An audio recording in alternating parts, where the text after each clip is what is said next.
العلاقة الزوجية محتاجة خصوصية، محتاجة مساحة، محتاجة حرية. كل ما العوامل دي قلت زاد التوتر.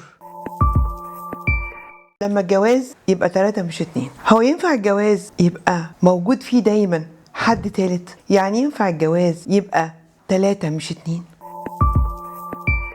بعتت قالت لي مشكلة على البيج، بتقولي حماتي بتكلم جوزي أكتر ما أنا بكلمه، مفيش موضوع بيعدي من غير ما أمه تكون طرف فيه، حتى لما نتخانق لازم يرجع لها الأول. هو أنا متجوزاه ولا متجوزاها ولا متجوزاهم هما الاتنين؟ نادين عندها 32 سنة، متجوزة من 4 سنين. المشكلة عندها مش في حماتها لكن في جوزها اللي مش عارف يحط حدود بين علاقته بمراته وعلاقته بأمه. كل حاجة بيحكيها لمامته، من أول إحنا مختلفين على إيه لحد هنروح فين ولحد هنعمل إيه. وأكتر حاجة بتوجعها إنه ممكن يسمع رأيها ويرجع يقول لها لأ، ماما شايفة إنك غلطان. أنا مش ضد إنه يستشير أمه، بس في حاجات تخصنا إحنا بس. أنا مراته مش موظفة عنده هو وأمه.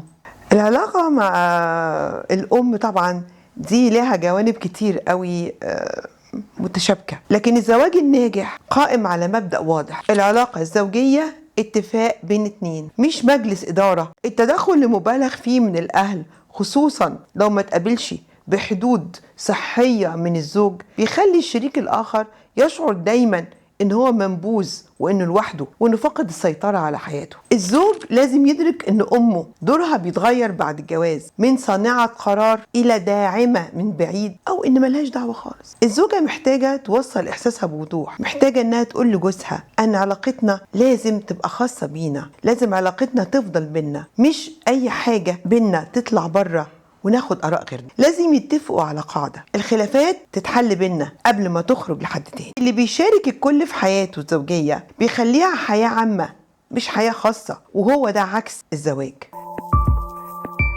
نفس الوضع. عندي قصة جات لي بمشكلة كبيرة وبعتت لي كتير وهي بالمشقلب. قالت لي كل مرة أحاول أحكي لماما على حاجة بتضايقني منه وبيغلط فيها ألاقي أمي بتدافع عنه أكتر مني بكتير قوي. بقيت حاسة إني في علاقة هما الاتنين ضدي، محدش معايا. عندها 35 سنة، اسمها نرمين. بتقول من ساعة ما اتجوزت وماما شايفة جوزي ملاك، كل مرة اشتكي منه ترد تقولي خلي بالك ما تدلعيش، الراجل مش ناقص، مش هتلاقي راجل زيه.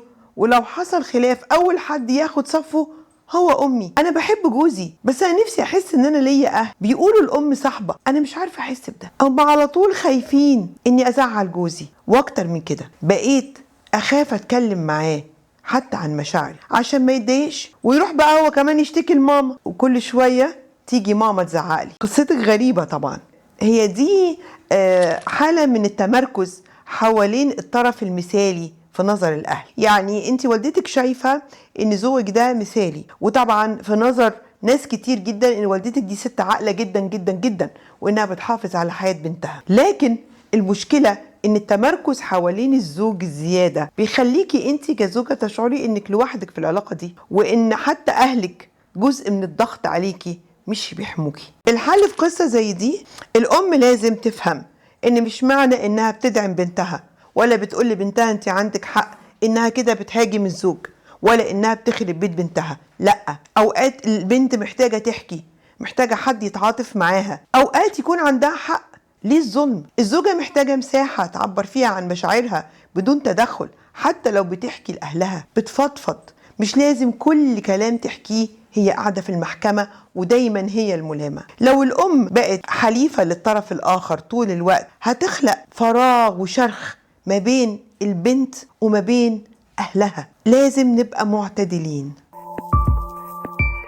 عندنا كمان مشكلة تالتة، بتقولي اتجوزنا ببيت أهله وفجأة بقيت ضيفة. هو قال لي إن هم عيلة طيبة، لكن الحقيقة أنا ما خدتش ولا قرار من ساعة ما دخلت بيتهم، حتى أكلي بقى بمزاجهم مش مزاجي. أنا اسمي رحاب، عندي 27 سنة، اتجوزت من 1.5 سنة، ساكنة مع أهل جوزي. أول ما اتجوزنا قال لي ما تقلقيش ماما طيبة جدا وهتحبك. على فكرة الكلام ده حقيقي، بس أنا ضيفة مش زوجة. لو قررت أطبخ أكلة لازم أستأذن، لو اشتريت حاجة للبيت ألاقي لازم يبقى فيه تعليق جاي من عند أهله، لو لبست لبس بيتي مريح يبصولي باستغراب.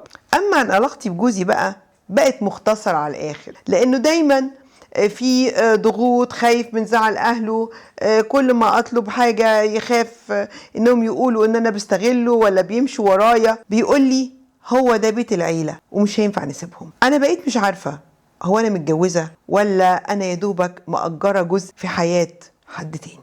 لا طبعا انتي متجوزة مش مأجرة جزء في حياة حد تاني ولا حاجة. هو السكن مع اهل الزوج مش غلط في حد ذاته، لكن عدم وجود استقلالية داخل بيت العيلة هو الغلط. العلاقة الزوجية محتاجة خصوصية، محتاجة مساحة، محتاجة حرية. كل ما العوامل دي قلت زاد التوتر، بقى الزواج صعب وانتقلت السلطة لأطراف تانية هي اصلا مش جزء من الجواز. هنا لازم الزوج يعيد ترتيب اولويات، لازم يعرف ان في حاجات زوجته فيها اولا، بيته اولا، وبعدين الاهل، وفي حاجات تانية اهله اولا وثانيا وثالثا وبعدين زوجته. لازم تتوضب الاولويات. الخصوصيه دي مش رفاهيه ولا بعد عن الاهل، دي ضروره نفسيه. ولو مش ممكن الاستقلال ماليا فمطلوب حتى الاستقلال عاطفيا داخل نفس المساحه، باب بيتهم، باب اوضتهم، بس يبقى لهم حدود بتاعتهم. اللي ما بيقدرش يبني جدار واضح لعلاقته مع مراته هيفضل يعاني من تدخل كل اللي حواليه طول العمر. في الحلقات دي شفنا 3 حكايات